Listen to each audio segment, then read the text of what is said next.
안녕하세요. 저는 50대 중반을 바라보는 여성입니다. 지금은 혼자 살고 있고요. 현재는 거동이 불편하신 어르신들을 살펴드리는 작은 요양원을 운영하고 있습니다. 어르신들을 뵐 때마다 저도 참 저분처럼 늙어가면 좋겠다, 이런 생각을 참 많이 하게 됩니다.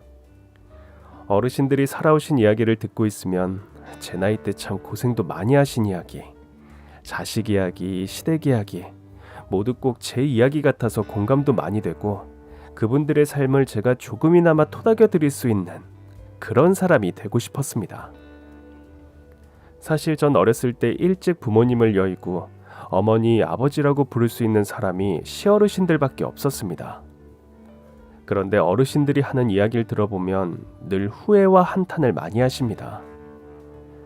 내가 못나서 자식한테 뭐 하나 제대로 물려준 게 없고 아픈 몸만 남았다고. 어르신들은 자식에게 미안한 마음뿐입니다. 부모라면 죽기 전에 자식에게 무엇 하나라도 남겨주고 싶은 마음이 부모 마음입니다. 하지만 자식들은 이런 부모 마음 같지가 않더라고요. 부모님이 능력이 안 돼서 남겨준 재산 없이 그렇게 훌쩍 떠나버리면 부모를 원망하기도 하더라고요. 다 그렇다는 건 아니지만 그런 유산을 줄 수 없는 부모들의 마음과 심정은 오죽하겠습니까? 뉴스에서 보면 유산 상속 때문에 형제들끼리 싸움을 하거나 부모 유산을 노리고 천륜을 끊는 극악무도한 짓을 하는 철없는 자식들을 보면 참 안타까운 마음뿐입니다. 전 그런 사건들을 보면서 생각했죠. 도대체 진정한 유산이라는 게 무엇인지 하고 말이죠. 수백, 수천억을 물려줘야 좋은 부모가 되는 건지, 아니면 물질적인 것이 아니라 자식의 마음속에 평생 잊혀지지 않는 좋은 추억을 남겨주는 게 좋은 부모인 건지, 뭐가 맞는지는 아마 여러분이 판단하실 거라 생각됩니다. 저 또한 부모님께 유산을 받았습니다. 그런데 제가 받은 유산은 참 눈물 없이는 드릴 수 없는 특별한 유산입니다. 금수저는커녕 흙수저도 물고 나오지 못한 고아를 걷어주시고 죽기 전까지 제 손을 놓지 않으셨던 저희 시어머니. 지금도 생각해보면 제가 시어머니와 고부관계가 아닌 딸과 엄마로 만났더라면 더 좋았을 거라 생각합니다. 제게 마지막까지 사랑을 주려고 하셨던 시어머니의 특별한 유산, 그 이야기를 지금 여러분께 들려드리겠습니다. 어렸을 때 전 아버지를 일찍 여의고 어머니는 생활고를 견디지 못해 저희 삼남매를 버리고 말 한마디 없이 훌쩍 떠나셨습니다. 그런 저희들을 보살펴준 건 할머니셨고, 할머니는 온갖 힘든 일을 다 하시면서 저희 손주 셋을 키우셨습니다. 할머니, 오늘도 시장 나가요? 이번에 말린 시래기가 아주 실해가지고 오늘 하루 더 나가보려고. 일주일 내내 일 안 하기로 약속해놓고선 하루는 쉰다고 했잖아요. 아이고, 이거사, 내가 다 너네 먹여 살리려고 이러는 거지. 할미가 무슨 재미로 일을 나가냐? 난 그래도 할머니가 맨날 시장 나가서 찬바닥에 앉아 나물 파는 거 싫어요. 직업이 기천 없다. 난 내 손주들 입에 맛있는 거 들어가면 에휴, 그까지 찬바닥이 뭐가 대수라고 불구덩이라도 들어갈 수 있어. 할미 마음이 그런 거야. 너네 잘 먹고 잘 입히고 공부도 시키는 게 이 할미가 해야 할 일이야. 너도 나중에 자식 낳아서 키워봐라. 부모 사랑도 중요하지만 이 내리 사랑이라는 게 또 달라. 자식 사랑도 사랑이지만 손주 사랑은 더 깊어. 그러니 할미는 너희들 생각하면 하나도 힘 안 드니까 건강하게 잘 크기만 하면 그게 할미한테 효도하는 거야. 할머니는 엄마 아빠의 빈자리가 느껴지지 않도록 저희를 온 마음을 다해 사랑해 주셨고 바른 길로 걸어갈 수 있게 인도해 주셨습니다. 할머니도 점점 나이가 드셨고, 오빠는 고등학교를 졸업하자마자 서울로 취직을 했고, 언니는 착한 형부를 만나 20살이란 어린 나이에 아이를 낳고 넉넉하진 않지만 행복한 결혼 생활을 하고 있었죠. 저 또한 고등학교를 졸업하자마자 공장에 취직을 했고 저희 삼남매는 자기 자리에서 최선을 다하며 살아가고 있었습니다. 할 수 있는 일을 열심히 하면서 꿋꿋하게 살아가는 게 할머니께 효도하는 길이라 생각했기 때문입니다. 제 일터는 장갑 공장이었습니다. 제가 그렇게 학벌이 좋은 것도 아니고 인문계 고등학교를 나온 것도 아니라 제가 가질 수 있는 직업은 한계가 있었습니다. 하지만 전 이런 상황에서도 제가 할 수 있는 일을 찾으려 노력했고 이런 곳에 취업할 수 있다는 것만으로도 늘 감사하게 생각했죠. 그리고 직장에서 좋은 선배들을 만나 일도 참 재밌게 했답니다. 정순아, 이리 와. 네? 이리 와서 우리랑 같이 고구마 먹어. 감사해요.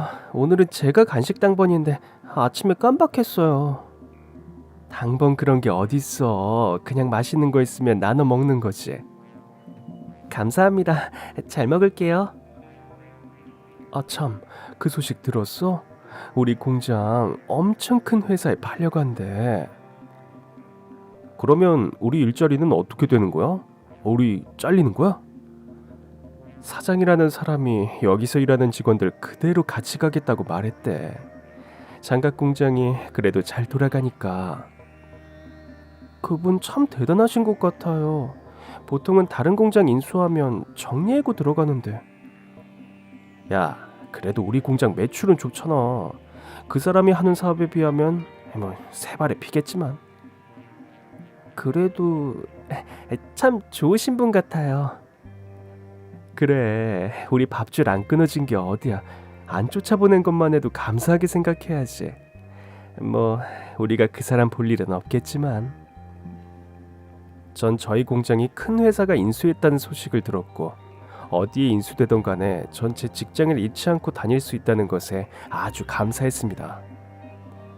그러던 어느 날 공장이 큰 회사로 인수되고 새 공장장님이 새로 오시게 됐습니다. 자, 주목. 오늘 공장장님 새로 부임하셨습니다. 다들 인사하시고 환영의 박수 한번 칩시다. 어서오세요. 반갑습니다. 안녕하세요. 저는 이번에 새로 부임한 공장장입니다.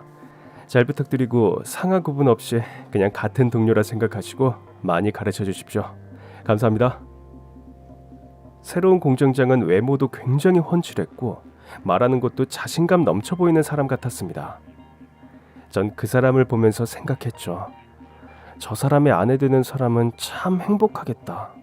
이런 생각이 문득 들었습니다. 큰 회사가 저희 회사를 인수하고 나서 직원들의 작업량은 더 많이 늘어났습니다. 소위 말해 더 바빠졌다는 얘기죠. 그래서 전에 없던 야근도 많이 했고 야근을 하면 야근 수당이 나오니까 전 오히려 좋다는 생각을 했습니다. 할머니도 많이 연세가 드셨고 그리고 여기저기 아프시기도 하셔서 병원 치료라도 제대로 받기 위해선 제가 더 열심히 돈을 벌어야겠다고 생각했습니다. 더 많은 돈을 벌기 위해 자진해서 야근을 하기도 했죠. 하루는 야근을 하고 있는데 그날따라 야근하는 사람도 없었고 그 넓은 공장에 저 혼자 있게 됐습니다. 제 일은 다 했지만 박스 포장을 다 해놓고 가면 아무래도 다음날 일하시는 분들이 더 편하실 것 같아서 이왕 남아서 일하는 거 박스 포장도 마무리 해놓고 가야겠다는 생각이 들었었죠. 그렇게 한참을 박스 포장을 하고 있는데 누군가 달달한 커피 냄새를 풍기며 제게 다가왔습니다. 뭐 하고 있어요? 공장장님 아직 퇴근 안 하셨어요? 나도 아직 좀 볼 게 있어서요. 근데 멀리서 정순 씨가 보이더라고요. 혼자 커피 마실까 하다가 같이 마시면 좋겠다 싶어서. 고맙습니다. 정순 씨 혹시 밥 먹었어요? 저요? 저 집에 가서 할머니랑 먹으려고요. 지금 배고플 시간인데. 괜찮아요. 저기 내가 빵이랑 몇 가지 좀 가져왔는데 그거라도 잠깐 같이 먹을래요? 정말 괜찮은데. 말은 괜찮다고 했지만 빵이란 말에 갑자기 배에서 꼬르륵 소리가 났고 전 못 이기는 척 공장장님을 따라갔습니다. 그렇게 공장장님 사무실에 들어가게 됐고 종이봉투에 든 빵과 간식들을 나눠 먹게 됐죠. 내가 번거로운 걸 싫어해서 그냥 저녁은 이렇게 때워요. 그냥 출출한 것만 좀 없으면 되는 거니까 부담 갖지 말고 먹어요. 네, 감사합니다. 전 그 빵을 아주 맛있게 먹었고 공장장님과 빵을 먹으면서 자연스럽게 대화도 이어졌습니다. 참 좋으신 분 같아요. 공장장님 와이프 아내분. 이렇게 일하신다고 정성스럽게 간식도 싸주시고 말이죠. 아내요? 나 아직 총각인데. 네? 내가 그렇게 나이 들어 보여요? 아니 그게 아니라 저 당연히 결혼하신 줄. 죄송해요. 아니요. 뭐 물론 결혼을 했어야 할 나이긴 하죠. 근데 어떡하다 보니까 혼기를 놓치게 됐어요. 완전 아저씨죠 이제. 아니요. 전혀 그런 생각은 안 들었고 그냥 당연히 가정이 있으실 것 같다고 생각했어요. 공장장님 너무 괜찮은 분이시잖아요. 좋게 봐줘서 고마워요. 나도 토끼 같은 자식들하고 여우같이 예쁜 아내랑 살고 싶었죠. 근데 살다 보니 문제가 좀 생겼었고 그러다 혼기를 놓치게 됐어요. 근데 막상 이제 누구를 만나려고 하니까 좋은 사람이 안 보이네요. 그렇죠. 인연이라는 게 그렇게 쉽게 이어지는 게 아니죠. 맞아요. 참, 정순 씨는 좋아하는 사람 있어요? 저요? 아니요. 정순 씨 같은 사람이 굉장히 인기 많을 것 같은데 뭔가 사람이 선한 기운이 느껴져요. 보고 있으면 참 기분 좋다고 해야 하나? 그렇게 봐주셔서 너무 감사해요, 공장장님. 참, 내 이름 얘기 안 했죠? 저는 박창진이에요. 정순 씨는 성인 뭐예요? 저는 고정순이에요. 고정순. 네, 그래서 이름 때문에 놀림 많이 받았어요. 너 맨날 고정적으로 사는 거 아니냐 하면서. 죄송합니다. 웃으면 안 되는데 정순 씨 말 들으니까 재밌네요. 고정순. 근데 입에 착 붙고 참 좋은 이름 같은데요. 정말요? 저 그런 소리 처음 들어요. 제 이름 얘기하는 거 별로 안 좋아하거든요. 고정순 씨, 내가 자주 불러줄게요. 자주 불러주면 그 이름이 더 빛나고 좋아진다고 그러더라고요. 어떤 책에서 봤어요. 누군가의 이름을 불러준다는 것이 어찌 보면 참 뭐 별거 아닌 일 같은데 그런데 이게 쉽지가 않거든요. 보통 이렇게 회사에서 만나도 누구의 이름을 부른다기보다 그 사람의 직함을 부르게 되죠. 그래서 그런지 이름을 불러준다는 것은 특별한 일인 것 같아요. 저도 어릴 때 어머니가 제 이름 참 많이 불러주셨거든요. 그런데 크면서 서로 생각의 차이가 있다 보니 어머니가 다정하게 창진아 하고 이야기하는 걸 들어본 지가 꽤 된 것 같아요. 그러셨군요. 돈 많고 잘생긴 공장장님도 저처럼 알게 모르게 마음의 상처가 있다는 걸 알게 되니 전 공장장님이 더 친근하게 느껴졌습니다. 어떤 상처가 있으신지 전 알 수 없었지만 그냥 그 마음이 이해가 됐습니다. 따뜻하게 이름을 불러주는 사람이 되고 싶고 누군가 자신의 이름을 따뜻하게 불러주는 그런 삶을 살고 싶다는 이야기가 참 마음에 와닿았습니다. 그러던 어느 날 평소 지병이 있으셨던 할머니는 갑자기 어지러움증을 호소하시면서 쓰러지셨습니다. 할머니 갑자기 왜 이래요? 많이 아파요? 할머니는 그냥 고개를 절레절레 흔드시면서 오히려 걱정하는 절 더 걱정하셨습니다. 전 도저히 할머니 앞을 떠날 수 없어서 한 달 정도 휴가를 내고 할머니 곁을 떠나지 않았습니다. 그리고 어느 날 정순아, 할머니 오늘은 좀 어떠세요? 난 아무렇지도 않아. 정순아, 저기 할미 가방 있지? 저거 좀 가지고 와. 전 다 떨어진 할머니 가방을 할머니께 드렸고 할머니는 손으로 무언가를 더듬더듬 가방 안에서 찾다가 제 손을 펴보라고 하셨습니다. 손 펴봐봐. 손이요? 전 손을 펴서 할머니에게 다가갔고 할머니는 제게 작은 통장을 하나 주었습니다. 번호는 통장 안에 적어놨고 이거 너 시집 보낼 때 쓰려고 모아둔 건데 할미가 직접 못 줄 것 같아서. 무슨 소리예요? 싫어.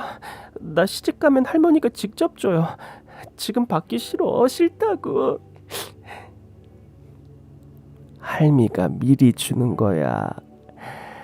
우리 막둥이 좋은 사람 만나서 시부모 사랑받으면서 그렇게 살아. 할미 소원이다. 알겠지?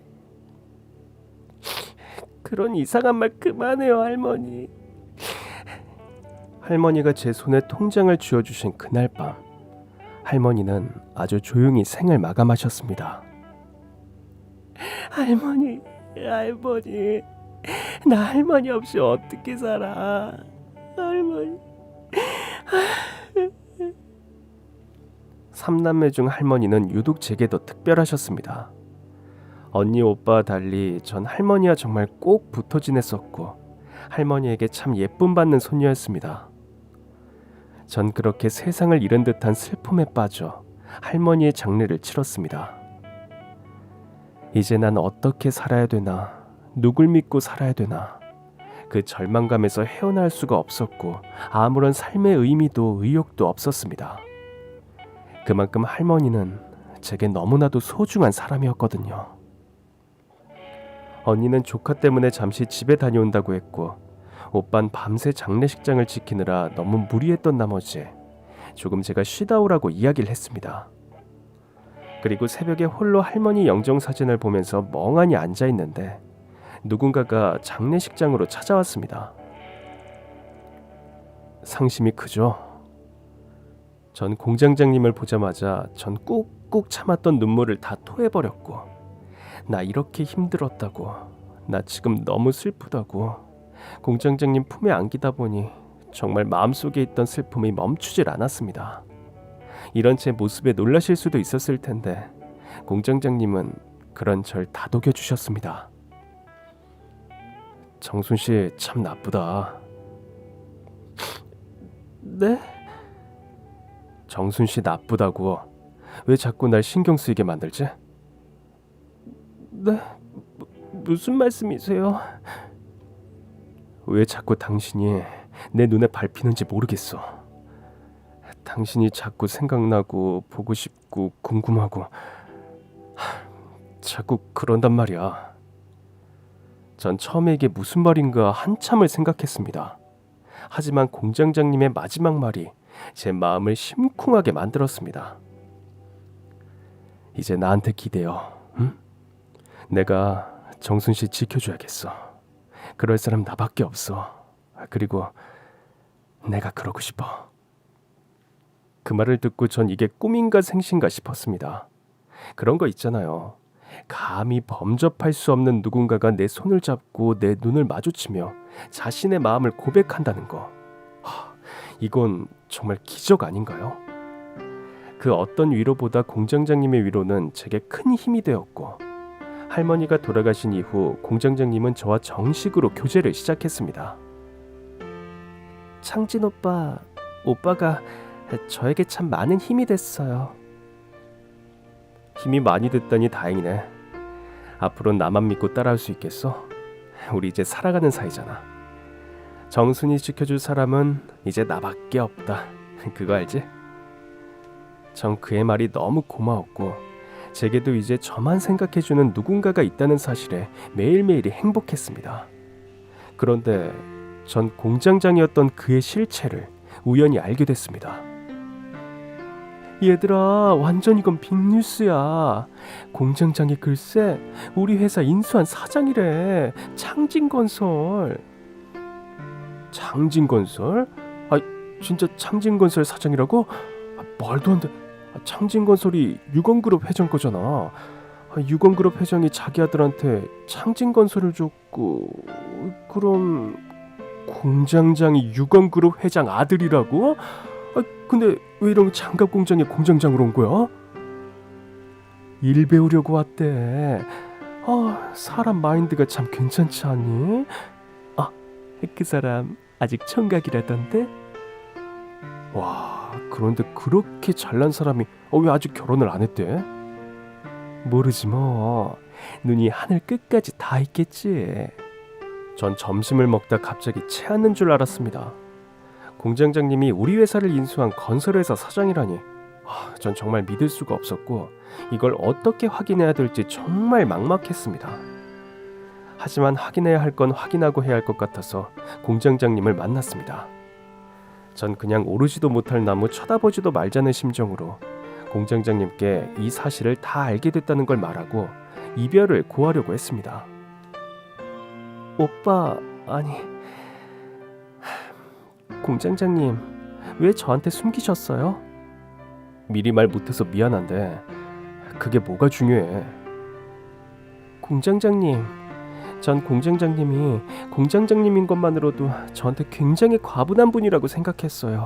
그런데 저희 회사를 인수하신 사장님이란 사실을 알고 좀 많이 부담스러웠어요. 건설회사 사장님이랑 장갑공장 공순이가 어울리는 게 말이 돼요? 왜 그렇게 생각하는 거야? 저하고 공장장님은 사는 환경도 수준도 다르고요. 저 언니 오빠 전부 대학 문턱도 못 가보고 고등학교도 겨우 졸업했어요. 그런데 공장장님은 아니시잖아요. 그런 어려움 겪어보시지 않았잖아요. 물론 경제적인 어려움은 솔직히 한 번도 겪어본 적 없어. 하지만 다른 이유로 나도 힘든 시간을 보냈었어. 그래서 정순이 너한테 더 마음이 갔었던 거고. 내 이 힘듦을 너랑 같이 하면 너의 힘듦도 나의 힘듦도 같이 이겨낼 수 있을 거라 생각했어. 나 너 정말 좋아해. 아니, 진심으로 사랑해. 그리고 나 너랑 결혼하고 싶어. 솔직히 너같이 이렇게 예쁘고 젊은 아가씨한테 고백한다는 거 쉬운 일은 아니야. 내 입장에서도 넌 내게 충분히 과분한 사람이야. 그러니까 정순아, 내 진심을 좀 알아줬으면 좋겠어. 처음엔 이건 말도 안 되는 사이라고 생각했습니다. 하지만 그를 보면 볼수록 전 더 그에게 빠져버렸고, 공장장님이든 사장이든 아니든 그냥 그날은 박창진, 내 마음을 알아주는 한 남자로 보였습니다. 우리는 그렇게 결혼을 약속했고 시부모님께 허락을 받기 위해 시댁을 찾아갔습니다. 저 너무 떨려요. 아유, 안 잡아먹어. 그냥 내 뒤에 서 있기만 해. 내가 다 이야기할게. 전 정말 그의 말만 믿고 시댁으로 들어갔습니다. 그런데 집부터 저를 압도하기 시작했습니다. 화려한 샹들리에에 앉아있기도 아까울 소파와 화려한 인테리어. 이런 집은 잡지에서나 봤지 실제로 본 건 처음이었습니다. 결국 데리고 왔구나. 엄마, 저 이 사람 아니면 안 돼요. 저 물건, 저건 내 눈앞에서 당장 치워. 시어머니와의 첫 만남에서 전 인사도 드리지 못한 채 저 물건이라고 그 자리에서 모욕을 당했습니다. 이봐, 지금 여기가 어디라고 우리 창진이를 따라와? 혹시 돈 필요해? 어린 나이에 앞세워서 우리 창진이 꼬셨구만. 돈 너가 원하는 대로 줄 테니까 좋은 말 할 때 꺼져. 저기 어머님, 저 돈 같은 거 바라지 않습니다. 저 오빠 정말로 많이 사랑합니다. 야, 지금 너 때문에 내 교양이 지금 한계에 다다랐어. 너 우리 집이 어떤 집안인 줄 알아? 나 서신대 대학 총장이야. 그리고 우리 회장님 말 안 해도 알지? 창진이 형수, 형들 다 의사 변호사 출신이야. 그런데 공장에서 일하다가 어디서 굴러와서 감히 얼굴을 들이밀긴. 내가 설마 했는데 양심이 있으면 우리 창진이를 따라하면 안 되는 거 아니야? 이건 뭐 없는 것 투성이네. 돈도 없어, 학벌도 없어, 염치도 없고. 이 사람 아니면 저 그때처럼 정말 또 사라질 겁니다. 어머, 너 지금 엄마 협박하니? 지긋지긋해요. 우리 집이 뭐가 그리 잘났어요? 돈 많이 버는 거 그게 영원할 것 같아요? 제가 왜 아버지 회사 안 들어가고 제 회사를 직접 차렸는지 잘 아시잖아요. 유건구로 그 속물 같은 곳에서 벗어나고 싶어요. 저도 아버지 어머니 밑에 있다간 똑같은 속물이 될 것 같다고요. 그랬습니다. 그는 아버지의 경영 수업을 받다가 돈밖에 모르는 회사의 구조에 진절머리가 났고 결국 10여 년 가까이 혼자서 자신의 회사를 만들어 다시 한국으로 돌아온 것이었습니다. 그도 3남매였고 그의 아버지는 3남매 중 그를 가장 많이 신뢰했고 꼭 후계자로 키우고 싶어 했습니다. 결혼만 시켜주시면 아버지가 하라는 대로 다 할게요. 아니 당신 아니죠? 저딴 물건 우리 집에 드릴 생각 아니죠? 대신 건설회사 정리하고 당장 회사로 들어와야 한다. 알겠어? 네 아버지. 저 정순이랑 살 수 있다면 뭐든 다 할 수 있어요. 아유 머리야. 아줌마. 시아버지는 아들이 회사만 물려받는다고 하면 누구랑 결혼해도 상관없다고 하셨고 시어머니는 저 같은 며느리는 절대 안 된다며 식음을 전폐하고 눈에 흙이 들어가도 안 된다며 반대를 하셨습니다. 전 그렇게 혼주석에 시어머니 없이 결혼식을 올렸습니다. 사람들이 절더러 독한 년, 돈밖에 모르는 년, 시어미를 결국 저렇게 만들고 결혼을 하는 년이라고 욕을 들어먹었지만 전 꾹 참고 시어머니와 함께 살면서 제가 더 잘하면 어머님 마음도 열리시겠지란 마음으로 시댁에 들어갔습니다. 하지만 시집살이는 그리 녹록지 않았습니다. 제가 하는 모든 것을 시어머니는 싫어하셨죠. 아줌마, 오늘 국이 맛있네. 뭐 넣었어요? 오늘은 며느님이 국 끓이셨어요. 육수 만드는데 얼마나 정성을 들였니? 어머머머. 시어머니는 제가 국을 끓였다는 말을 듣자마자 그대로 국그릇을 바닥에 던져버렸습니다. 저 더러운 손으로 만든 걸 나보고 먹으라고? 당장 갖다 치워. 진짜. 아주머니와 전 너무 놀라 한참을 멍하니 있었습니다. 그리고 전 너무 서럽고 눈물이 났습니다. 제가 뭘 그리 잘못했길래 아무리 전 노력해도 안 되는 건가라는 절망에 빠져버렸죠. 너무 속상해하지 마요. 우리 총장님 진짜 좋은 분인데 아드님에 대한 기대가 너무 커서 그런 거예요. 언젠가 시간이 흐르면 다 좋아질 거예요. 이 집에서 제 마음 알아주시는 건 이모님밖에 없는 것 같아요. 내가 뭘. 우리 급하게 하지 말고 천천히 합시다. 그러면 우리 총장님도 조금씩 마음의 문을 여실 거예요. 이모님은 시어머니의 시어머니 때부터 이 집 일을 도맡아 하셨고 시어머니가 가장 믿고 총애하는 사람이었습니다. 하지만 이모님도 안 되는 게 있었죠. 저와 관련된 모든 것은 시어머니가 눈에 쌍심지를 켜고 난리를 부렸으니까요. 그러던 어느 날 시아버지 생신이 되어 온 식구가 한 집에 모이는 날이 됐습니다. 전 대단한 아주버님 형님들 사이에 낄 자신이 없었고 그냥 부엌에서 조용히 이모님 일만 도와드렸습니다. 자기야 얼른 나와. 여기서 뭐해? 난 괜찮으니까 당신 얼른 가서 식사해요. 얼른 가봐요. 여긴 내가 다 알아서 할 테니까. 응? 전 결국 남편의 손에 이끌려 식구들이 식사하는 곳으로 갔고 야외 마당에서 바비큐 파티를 하는 식구들은 제가 있든 없든 상관도 안 하는 눈치였습니다. 창진이 어서 와라. 창진이 너 요새 경영수업 하느라 고생이라며? 그러게, 형이 좀 해주지 그랬어. 난 사업하고는 안 맞아. 아버지가 아예 나한테 말도 안 꺼내시잖아. 난 그냥 병원이나 하며 살래. 이 사람 또 일 쳤어요. 아동병원 차린다고. 그래서 아빠한테 돈 좀 뜯어내려고? 야, 말 조심해. 너도 오늘 여기 온 이유가 있잖아. 오빠랑 나랑 비교하지 마. 난 오빠랑 다르니까. 다르긴 뭐가 달라. 인정할 건 인정해. 전 아주버님, 형님, 그리고 아가씨가 하는 말들이 마치 외계어같이 들렸습니다. 전 평생 감히 꺼내볼 수도 없는 말들을 그들은 일상적으로 쓰고 있었습니다. 오늘 이 음식 준비 이 사람이 거의 다 했어요. 그치? 네? 네. 요리 전공했어요? 오빠, 몰라? 이 사람 고졸인 거. I'm sorry. 깜빡했네. 낄 때 안 낄 때 구분 못하고 끼는구나 너. 엄마, 오늘 아버지 생신이잖아요. 당연히 며느리니까 함께 있어야죠. 누가 며느리래? 누가?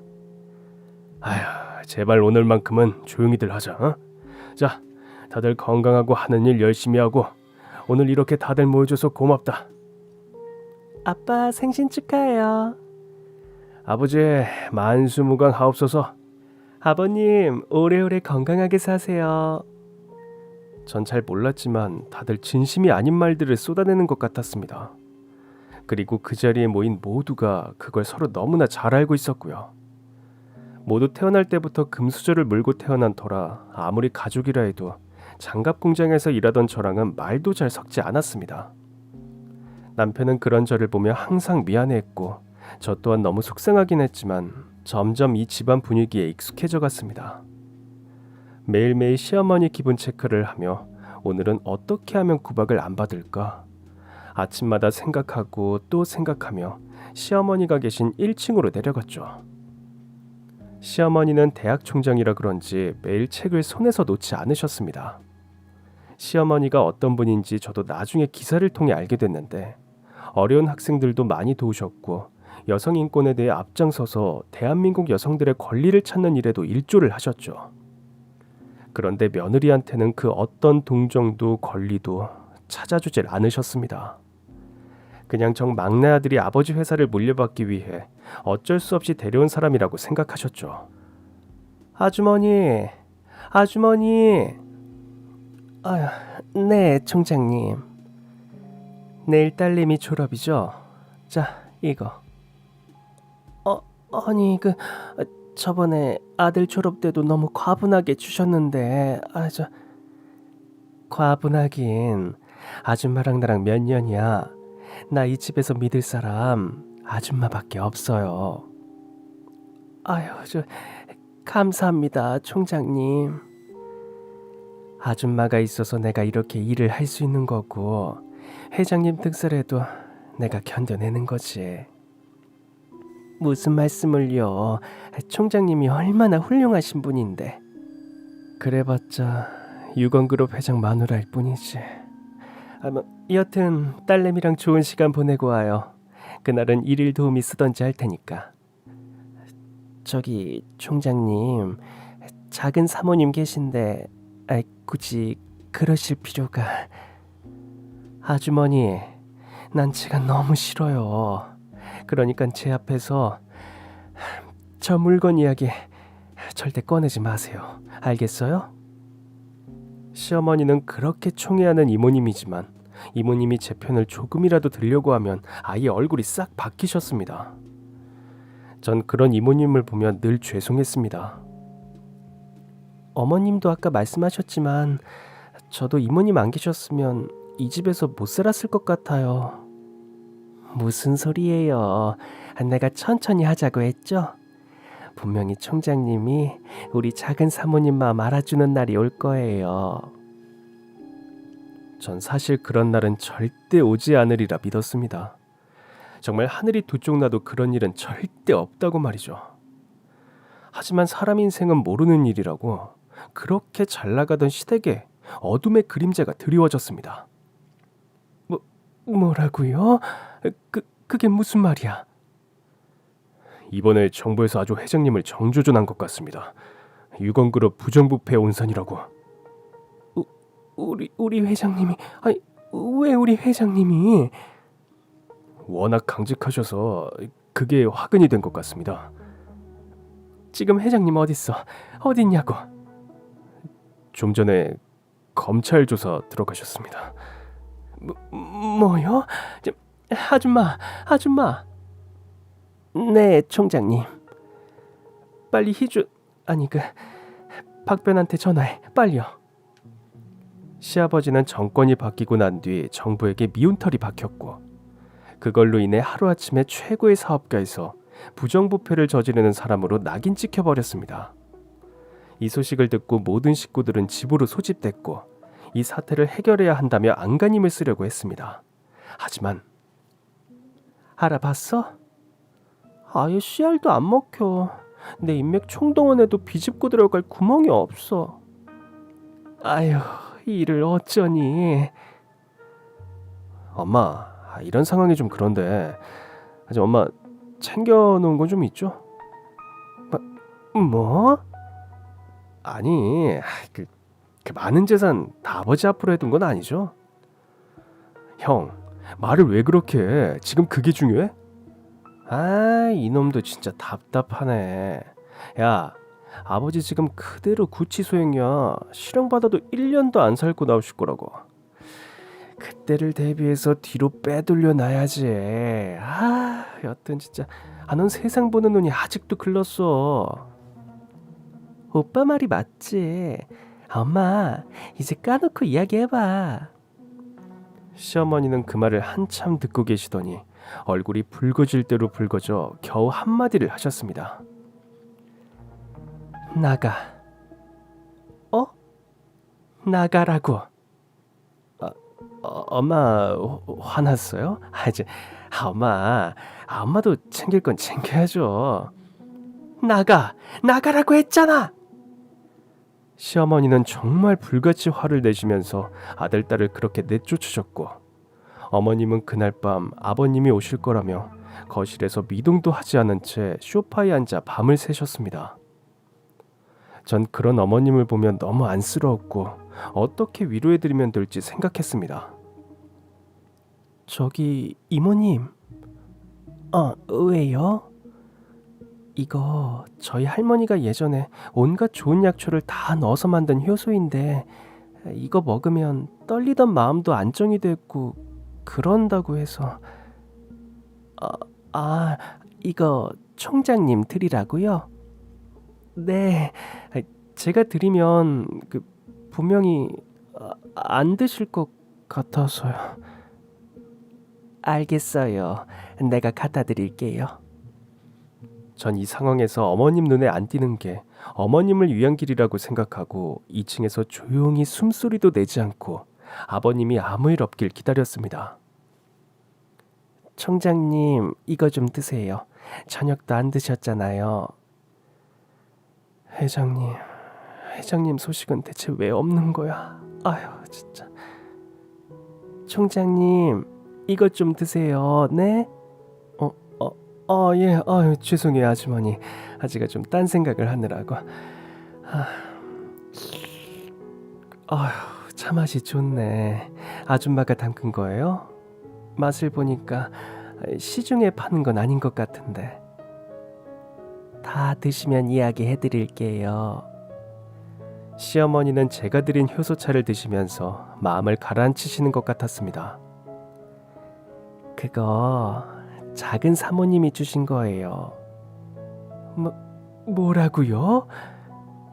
이 집에서 지금 총장님을 가장 걱정하는 사람 작은 사모님밖에 없어요. 그리고 이거 작은 사모님 할머님께서 손수 담그신 거랍니다. 어려울 때 누가 진짜 날 아끼고 사랑하는지 안다잖아요. 제가 봤을 땐 지금은 작은 사모님이 가장 총장님을 걱정하고 있어요. 시어머니는 처음으로 제가 드린 차를 아무 말 없이 드셨습니다.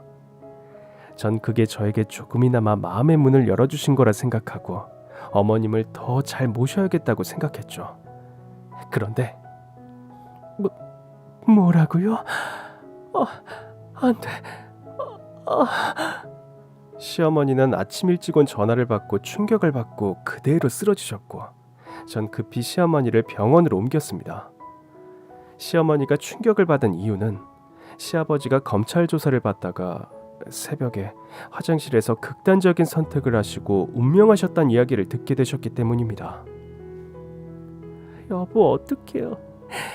우리 아버님 어머님 불쌍해서 어떡해? 말도 안 돼. 그 인간들이 우리 아버지를 죽음으로 몰았어.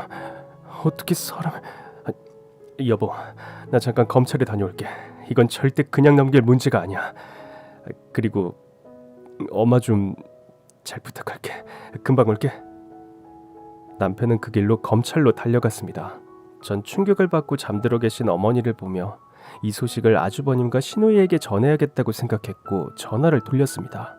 그런데 창진이 아빠야. 누구야? 말해보라고. 전 도대체 시누이가 하는 말이 무슨 말인지 도통 알 수가 없었습니다. 아버님이 오늘 돌아가셨어. 창진이는 무슨 말이야? 창진이 교통사고 났다며. 창진이 어딨어? 아빠는 또 어딨고? 아버님 돌아가신 것도 너무 충격적인데 남편이 교통사고가 났다니. 전 이 모든 게 말이 안 된다고 생각했습니다. 전 신우의 말을 듣고 응급실로 다시 갔고 거기엔 박창진, 싸늘한 죽음으로 누워있는 제 남편의 이름을 확인했습니다. 하루아침에 이렇게... 회장님도 사장님도... 어떻게 이런 일이...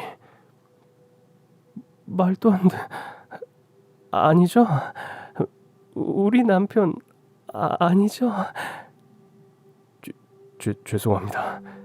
뭐가 죄송해요? 우리 남편이 왜요? 우리 어머님이 지금 이 병원에 계시다고요. 근데 우리 남편이 지금 왜 여기 있냐고요? 그야말로 하루아침에 줄초상이 났습니다. 아버님 돌아가신 걸 확인하기 위해 남편은 그렇게 제게 어머님을 잘 부탁한 다음에 떠난 것이 마지막 모습이었습니다. 왜 안 좋은 일은 이렇게 한꺼번에 찾아오는지 전 정신을 둘 곳도 없었고 뭘 어떻게 해야 할지 앞이 캄캄했습니다. 그런데 거기에 더해 더 충격적인 소식이 절 완전히 무너지게 만들었습니다. 총장님 검사를 하다가 종양을 발견했습니다. 네? 췌장암 말기입니다. 어처구니가 없었습니다. 하루아침에 시아버님이 세상을 떠나고 제겐 전부였던 남편도 떠나고 시어머니마저 말기암이라니. 이건 인간이 견딜 수 있는 한계를 벗어난 고통이었습니다. 전 남편과 시아버님을 잃은 슬픔도 느낄 시간이 없었습니다. 말기암 판정을 받은 시어머니를 일단 어떻게 해서든 낫게 해야겠다는 생각이 먼저 들었습니다.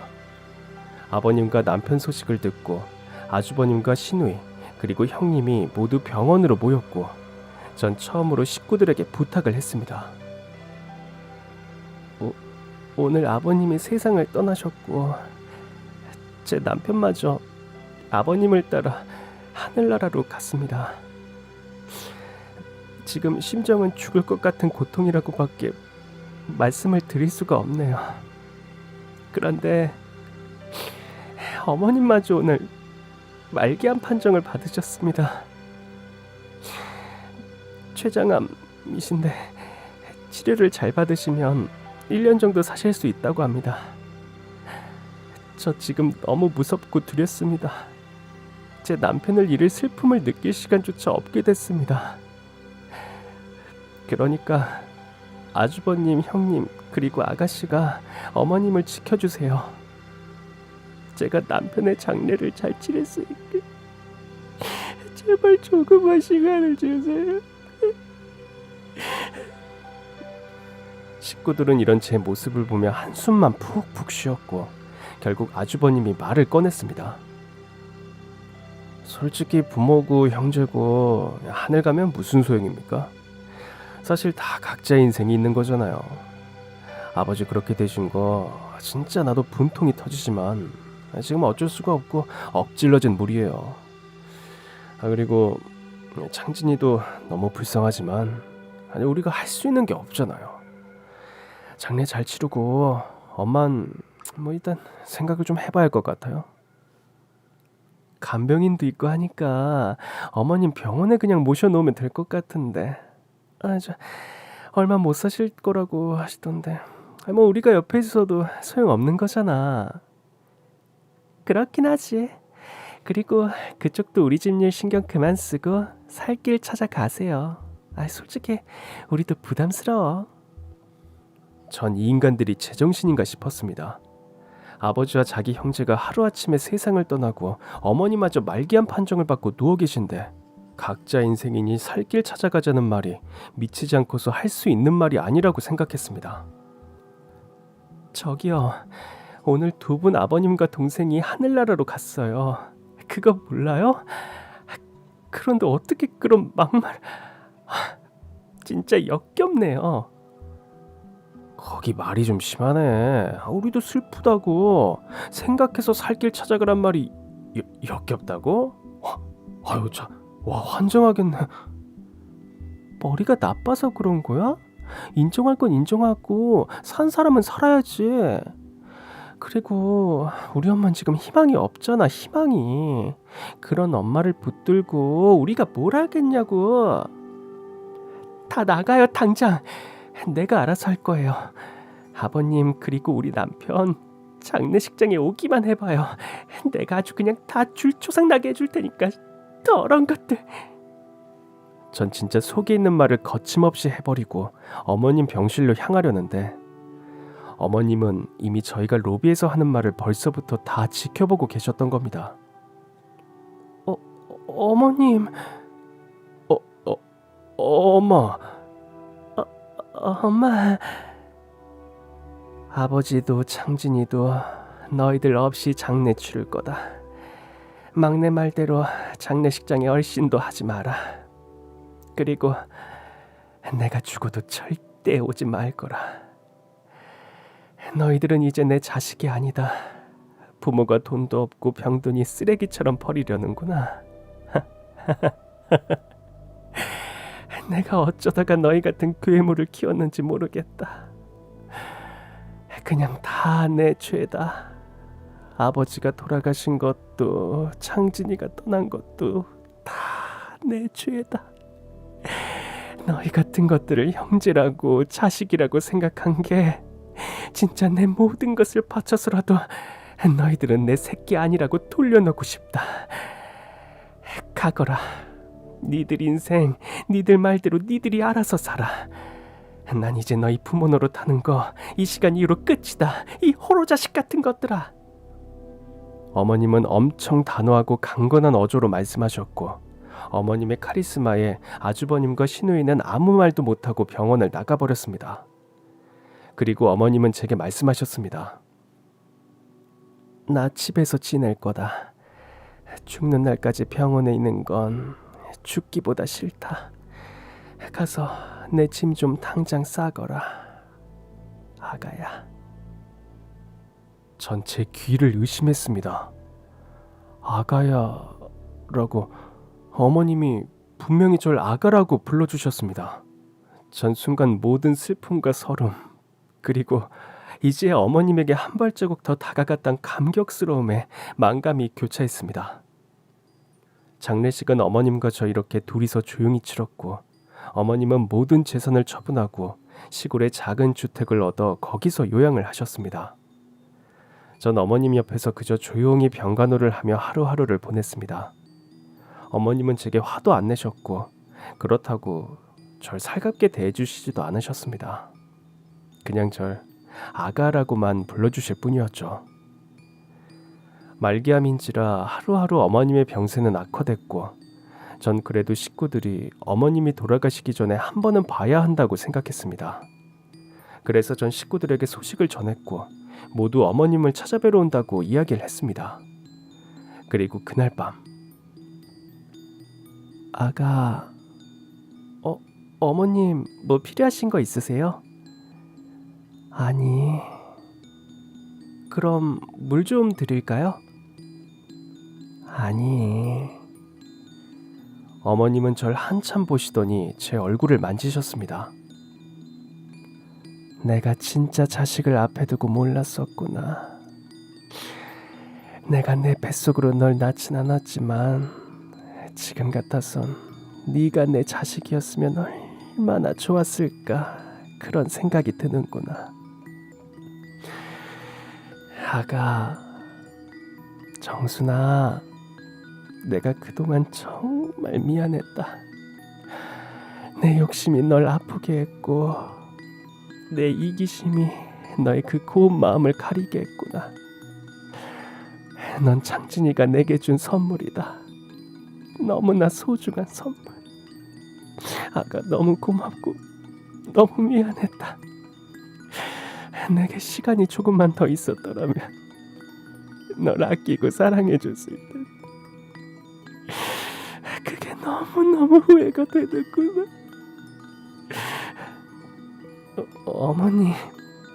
어머님 울지 마세요. 저랑 평생 오래오래 살 거예요, 네? 제가 그렇게 해드릴게요. 그럴 수만 있다면 내가 뭐든지 다 할 텐데. 미안하다, 아가. 정말 미안해. 그날 밤 시어머니와 전 서로를 얼마나 생각하는지 마음을 알게 됐습니다. 그리고 전 어머님의 진심을 듣고선 어머님을 떠나보낼 수 없다고 하늘에 간절하게 기도했습니다.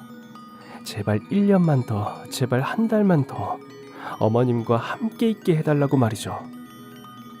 그리고 다음날 어머님은 인공호흡기에 의존을 하실 정도로 병세가 악화됐고 아주버님과 시누이는 어머님의 인종을 보기 위해 1년 만에 어머님을 찾아왔습니다. 우리 엄마 어떻게 된 거야? 엄마.